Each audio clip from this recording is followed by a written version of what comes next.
Viernes de la octava semana del tiempo ordinario. Del Evangelio de Marcos 11:25. Después que el gentío lo hubo aclamado, entró Jesús en Jerusalén, en el templo. Lo estuvo observando todo, y como era ya tarde, salió hacia Betania con los 12. Al día siguiente, cuando salían de Betania, sintió hambre. Vio de lejos una higuera con hojas y se acercó para ver si encontraba algo. Al llegar no encontró más que hojas, porque no era tiempo de higos. Entonces le dijo: «Nunca jamás coma nadie frutos de ti». Los discípulos lo oyeron. Llegaron a Jerusalén y entrando en el templo se puso a echar a los que vendían y compraban en el templo, volcando las mesas de los cambistas y los puestos de los que vendían palomas, y no consentía a nadie transportar objetos por el templo. Y los instruía diciendo: ¿no está escrito: mi casa será casa de oración para todos los pueblos? Vosotros, en cambio, la habéis convertido en cueva de bandidos. Se enteraron los sumos sacerdotes y los escribas, y como le tenían miedo, porque todo el mundo admiraba su enseñanza, buscaban una manera de acabar con él. Cuando atardeció, salieron de la ciudad. A la mañana siguiente, al pasar, vieron la higuera seca de raíz.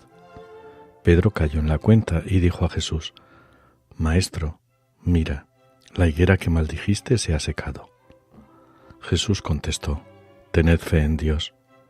En verdad os digo que, si uno dice a este monte: quítate y arrójate al mar, y no duda en su corazón, sino que cree en que sucederá lo que dice, lo obtendrá. Por eso os digo, todo cuanto pidáis en la oración, creed que os lo han concedido y lo obtendréis.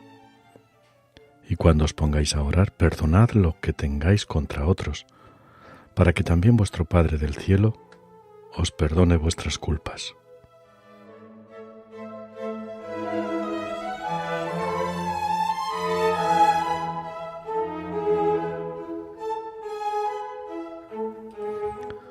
El relato evangélico parece que mezcla dos hechos y, sin embargo, guardan una relación interior. Nos encontramos con la parábola realidad de la higuera que no tiene frutos y la palabra de Jesús: «Nunca más coma nadie frutos de ti». Luego Jesús entra en el templo y ya sabemos lo que ocurre. Al día siguiente ven la higuera y comprueban que está seca. Hagamos una lectura de todo esto. La higuera es el pueblo de Israel. Cuando el Hijo del Hombre viene a recoger frutos, el pueblo no tiene nada, hojarasca como mucho. Y cuando sube al templo a orar se confirma todo lo anterior. Primero arroja a los que vendían y compraban en el templo. Después tira las mesas de los cambistas y los bancos de los vendedores. Y luego no permite que nadie atravesara el templo transportando mercancías.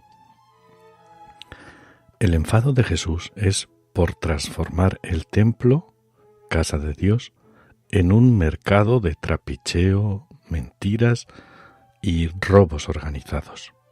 Y cuidado, no miremos a los vendedores del templo diciendo que son unos desconsiderados, maleducados, faltones, etcétera, etcétera, etcétera. ¿Cuántas veces pasa que entramos en nuestros templos y nos encontramos con escenas similares? No de venta o de cambio de monedas, pero sí de cuchicheo, murmuración e incluso gritos. Es como si nosotros fuéramos quienes deciden cuándo hay que orar en el templo. Siempre hay que orar en el templo, no solo cuando sale el sacerdote a la celebración. Vamos a orar ante el Señor, y el Señor está siempre en el sagrario. Después del desalojo del templo, el evangelista Marcos retoma el tema de la higuera disecada. Es Israel, el pueblo que se ha hecho estéril. Israel no tiene fe. Israel ha perdido la fecundidad religiosa. porque explotando a la pobre gente en el templo de Dios mismo, ya no amaba a la humanidad. Ha transformado la casa de oración en un mercado, en una cueva de ladrones. ¿En el templo de Jerusalén no se oraba? Sí. Pero al lado de eso se explotaba al prójimo, en vez de amarlo y servirlo. Para que la oración pueda obtener los resultados sorprendentes de la fe, es necesario que antes se perdone a los enemigos.